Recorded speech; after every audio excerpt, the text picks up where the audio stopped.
ម៉ែបងប្អូនទាំងអស់គ្នាជួយមើលតិចមើលម៉ាក់ក្មេកណាគេនេះញូនិយាយថាសប្បាយចិត្តណាស់បានកូនប្រសាត្រឡប់មកវិញកូនប្រសានេះក៏នឹកម៉ាក់ក្មេកដូចគ្នាឃើញថាទៅចោលគាត់យូរហើយឥឡូវនេះចង់ជុំគ្នាធ្វើអីជូនគាត់ប្រសាហើយខ្ញុំបានសួរគាត់មាននឹកមកហូបស្នាដៃកូនប្រសាអត់គាត់ថាគាត់នឹកគឺគាត់ចង់ប្រសាសាច់មាន់ជូរអែមជាស្នាដៃរបស់ខ្ញុំអូយឥឡូវចាំការទៀតចង់អញ្ជើញគាត់មកប្រសាស្រាប់ទេប៉ុន្តែបើកទូទៅអត់មានបន្លែលេងហើយគាត់ក៏សម្រាប់ចិត្តជូនខ្ញុំទៅទិញនៅអាឡម៉ង់ប្រសាខ្ញុំត្រូវការទិញរៀងច្រើនដែរព្រោះនៅក្នុងទូទឹកកកខ្ញុំអត់មានអីឲ្យលេងហ្មងប្រសាយើងទៅពីព្រលឹមមកងើបឡើងអត់មានអីក្នុងពោះទេផឹកទឹកត្រជាក់មួយកែវធម្មតាហើយខ្ញុំចាប់ផ្ដើមចុងជាមួយនឹងកាហ្វេពពុះគូស៊ីមួយកែវសិនបើអញ្ចឹងទេធ្វើអត់កើតទេសម្រាប់ខ្ញុំជាអ្នកចូលចិត្តហូបកាហ្វេអញ្ចឹងទៅសម្រាប់កាហ្វេមួយណាក៏ខ្ញុំផឹកទៅអត់ញ័រធូងដែរតែសម្រាប់បងប្អូនខ្លះដែលគាត់អត់ចេះផឹកកាហ្វេហើយពេលខ្លះគាត់ផឹកកាហ្វេទៅគាត់អាចមានការញ័រធូងញ័រអីចឹងទៅកាហ្វេពពុះនេះវិញបងប្អូនណាដែលគាត់អត់ចេះផឹកកាហ្វេក៏អាចផឹកបានដែរសម្រាប់រសជាតិវិញគឺឲ្យអួយហ្មងហើយសំខាន់ជួយផ្ដោតស្មារតីជួយដល់កាពះពោះវៀនទៅបង់ទៀមទាត់ឲ្យបើកម្លាំងទៀតអស់កាហ្វេពពុះមួយកែវឥឡូវនេះរៀបចំខ្លួនទៅព្រោះអីម៉ាក់ក្មេងខ្ញុំគាត់ថា5នាទីទៀតគាត់មកដល់ហើយពេលគាត់ទេមកប្រាប់ហ្នឹងគាត់ក៏ប្រាប់ថាកុំឲ្យភ្លេចប៉ាសពតយកប៉ាសពតហើយនឹង ID ទៅផង ID ហ្នឹងគឺជាតសញ្ញាណប័ណ្ណនេះចឹងណាបងប្អូនដែលជាប័ណ្ណមួយបញ្ជាក់ថាខ្ញុំហ្នឹងរស់នៅប្រទេសស្វីស័រឡង់ព្រោះអីអាវ៉ាន់ដែលយើងទៅទិញនេះគឺយើងទៅទិញនៅអាឡម៉ង់ហើយនៅព្រំដែនអាឡម៉ង់ស្វីស័រឡង់ហ្នឹងគឺគេឆែកជាងតឹងរឹងជាងមុនអានេះជាអីដែលម៉ាក់ក្មេងខ្ញុំប្រាប់ខ្ញុំចឹងណាមកដល់ម៉ាក់ក្មេងខ្ញុំគាត់រៀបចំខ្លួនហើយដាក់សិតទៅវ៉ែនតាទៀត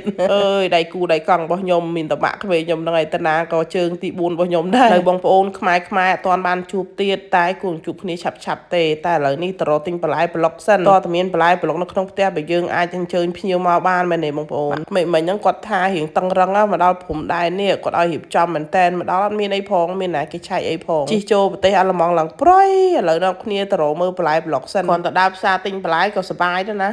ម៉ាក់ក្មេងខ្ញុំគាត់ចូលចិត្តអីសប្បាយដើរលេងប្រហែលអាទិត្យជាមួយប្តីខ្ញុំនៅជប៉ុនមានអារម្មណ៍ថាដូចខ្វះជីវជាតិបន្លែឥឡូវនេះទិញបន្លែរៀងច្រើនតិចសម្រាប់សាច់ទិញតែ2គីឡូទេចង់ទិញលើសហ្នឹងក៏ទិញអត់បានដែរព្រោះអីពេលយើងរស់នៅប្រទេសស្វីសហ្នឹងគឺយើងអាចទិញសាច់ពីប្រទេសអាឡម៉ង់ហ្នឹងបានតែម្នាក់1គីឡូទេអញ្ចឹងខ្ញុំថ្ងៃនេះទៅ2នាក់ហើយម៉ាក់ក្មេងខ្ញុំគាត់អត់ត្រូវការទិញសាច់ទិញអីទេអញ្ចឹងគាត់ថាបើខ្លួនឯងត្រូវការសាច់ទិញទាំង2គីឡូទៅនៅនេះឥឡូវតឹងរឹងជាងមុនឆ្ងាយបងប្អូនការទិញលើសចំនួនក៏អត់បានដែរគេកំណត់ឲ្យយើងទិញក្នុងម្នាក់ចំណាយត្រឹម150ទេបើយើងទិញលើសហ្នឹងគឺគេអាចផាកពិន័យយើងបានណាអញ្ចឹងទៅពេលទិញអីគឺត្រូវមើលតម្លៃតិចហើយខ្ញុំថ្ងៃនេះវិញខ្ញុំចំណាយអស់ប្រហែល75យូរ៉ូហើយអីវ៉ាន់ដែលខ្ញុំមានហ្នឹងគឺមានបន្លែមួយកន្ទក់ធំហើយសាច់2គីឡូហើយសាច់ដែលខ្ញុំទិញហ្នឹងគឺសាច់មាន់1គីឡូសាច់ជ្រូកកញ្ច្រាំរាយសាច់គោហ្នឹង1គីឡូអញ្ចឹងសរុបទៅ2គីឡូតាមត្រូវទេនៅព្រំដែនហ្នឹងពេលខ្លះគេឆែកពេលខ្លះគេក៏អត់ឆែកដែរយើងមិនដឹងថាពេលណាចង់ឆែកយើងអញ្ចឹងណាបើសម្រាប់ខ្ញុំហើយនឹងម៉ាក់ក្មេកខ្ញុំទៅទិញបន្លែជាមួយគាត់លើកណាក៏អត់ដែរបានគេឆែកដែរប៉ុន្តែបើខ្ញុំទៅទិញអីជាមួយប្តីខ្ញុំវិញគេឆែកឡើង2ដងខ្ញុំអត់យល់ហើយពេលគេឆែកអីហ្នឹងខ្ញុំអត់មានអស់អីទេព្រោះយើងអត់មានទិញអីលើសគីឡូ